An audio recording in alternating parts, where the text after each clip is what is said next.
Salut à tous, bienvenue sur la chaîne. La vidéo d'aujourd'hui est consacrée à DBA. Alors elle va être en deux parties. Bon, c'est une vidéo rapide. Première partie, parler un peu des chaînes YouTube francophones qui parlent de DBA.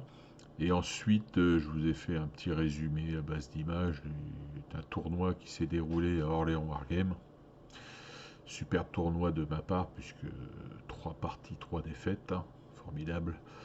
Donc, on verra ça après. Donc, dans un premier temps, oui, c'est parler des chaînes YouTube francophones qui sont consacrées à DBA.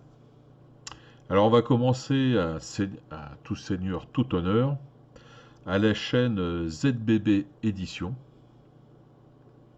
de l'ami Nicolas, donc qui est le propriétaire de la boutique, je vais y arriver, Bella Ciao à Orléans. Donc, ils vend le livre de règles DBA, qui a participé à la traduction de la règle DBA 3.0 avec Billy Bacon, qui est le président du club Orléans Wargame. Donc, c'est une chaîne consacrée à DBA. C'est une chaîne en développement. Il va y avoir de la présentation de figurines, etc. Il y a eu la présentation de joueurs avec leurs armées, dont ma pomme. Donc, chaîne absolument à s'abonner si vous êtes intéressé par DBA. Ensuite, deuxième chaîne française, Belly Magnus. Donc ça, c'est un collègue du club d'Orléans Wargame, Philippe, qui donc a créé sa petite chaîne récemment. Alors, je vous conseille d'aller voir parce que niveau peinture, c'est un excellent peintre. Il fait des trucs superbes. Un as du Passo. En autre troisième chaîne de Bélis Picardorum. Lui aussi consacre sa chaîne à DBA. C'est une chaîne aussi récente. Donc là aussi, ça vaut le coup d'aller y jeter un œil. Quatrième chaîne de Wargame français, mais où il couvre, c'est la chaîne du camarade Benoît avec de la chaîne Wargame Miniature Tuto. Je pense qu'il y a beaucoup d'entre vous qui connaissent déjà. Enfin, ceux qui connaissent pas, il faut y aller. Donc, il va lui aussi traiter de DBA,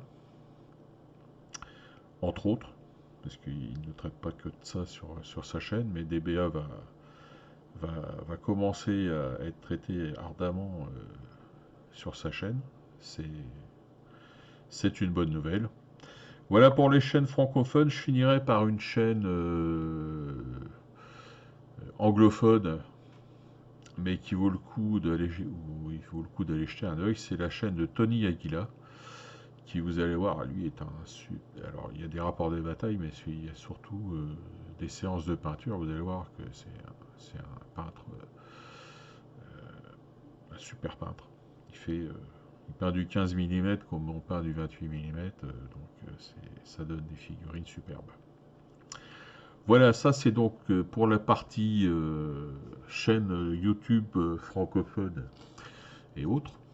Et là, on va attaquer la partie du tournoi que j'ai disputé et vous raconter un petit peu mes petits malheurs.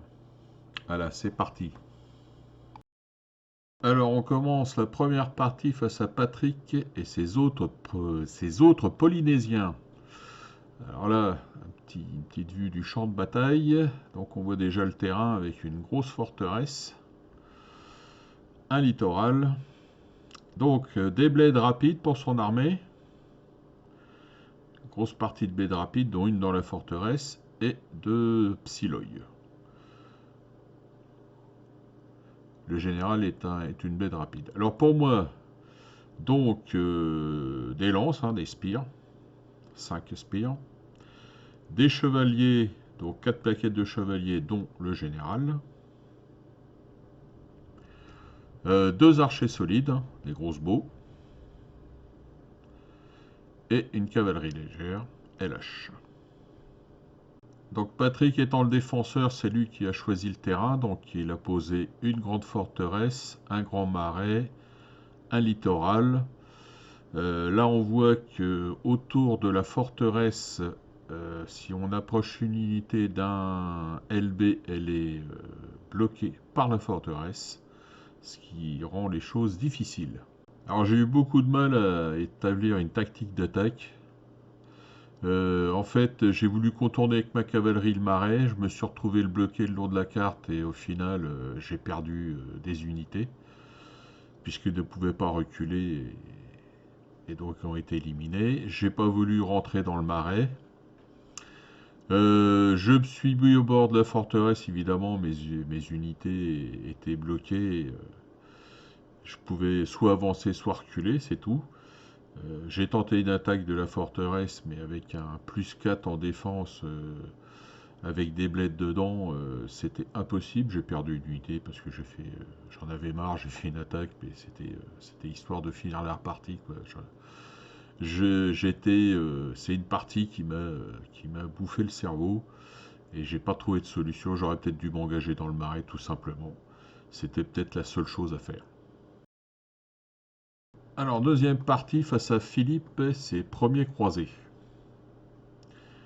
Donc en fait, on avait quasiment deux armées identiques, puisque bon, moi c'est lui premier croisé, moi croisade tardive. Une tablette, enfin un socle près, c'était la même armée. Alors donc 3 KN plus le général KN, 4 lances, 4 spires, 2 crossbows, un archer rapide et une cavalerie légère. C'est pour les premiers croisés. Donc pour mon armée à moi, toujours pareil, 3 chevaliers et un général chevalier, 5 lances, 5 spires, 2 crossbows, hein, archers solides, et une cavalerie légère. Donc là, en fait, la partie s'est jouée sur les coups de dés. Bon, je me suis fait quand même déborder sur mon aile gauche, donc ça m'a causé des pertes.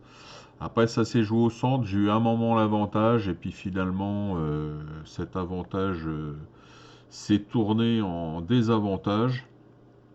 Et finalement, bon, au dé, j'ai perdu la partie, euh, on va dire, à la régulière. Donc la troisième partie face à Stéphane et ses Vikings, la 340A. Donc en fait c'est du piéton, hein, c'est de la bled, hein, on verra après. Voilà mon armée, donc le terrain était assez simple, hein, comme la partie précédente, la deuxième. Donc un Psyloi pour l'armée viking, 5 bleds rapides de ce côté-là, un général mais lui en bled solide, et sur l'autre aile donc 5 bleds rapides.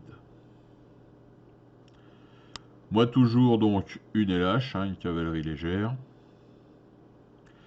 mes 5 spires, hein, mes 5 lances, mon général KN, chevalier, 3 chevaliers et 2 crossbows, archers solides. Alors là, vous voyez, j'ai entouré les chevaliers parce qu'en fait, alors ça devait être la troisième partie, je devais être fatigué. Puisque je n'ai pas utilisé ce que j'aurais dû utiliser en premier, c'est-à-dire mes chevaliers, pour aller foncer tout droit sur sa ligne de bled, puisque les chevaliers sur du +1 détruisent l'infanterie. Au lieu de ça, je me suis engagé à aller emmener mes lances au contact des bleds. Bref, c'était du grand n'importe quoi de ma part. D'ailleurs, à la fin de la partie, Stéphane m'a dit clairement que j'avais... m'a dit clairement, il m'a pas dit clairement, il m'a dit j'ai eu peur que tu t'envoies tes chevaliers en premier, sinon j'aurais été mal. Et ouais, il m'a fait remarquer que ma tactique avait été nulle. Et il avait raison. Alors là, manque de réflexion, tout bonnement. C'est un débat, il faut réfléchir. Parfois, bon, comme la première partie, c'était trop compliqué vu le terrain. Mais là, franchement, j'avais tout pour lui rouler dessus et je ne l'ai pas fait parce que j'étais ramolli du cerveau. Et donc, voilà. C'est une partie que j'aurais pu gagner. Je dis bien j'aurais pu parce qu'après, c'est les dés qui décident. Mais au lieu de ça, bah, j'ai subi la troisième défaite de la soirée. Voilà, fin de cette vidéo. Bon jeu, bonne peinture à tous. Portez-vous bien et on se retrouve dans de nouvelles vidéos. À la prochaine. Allez, salut!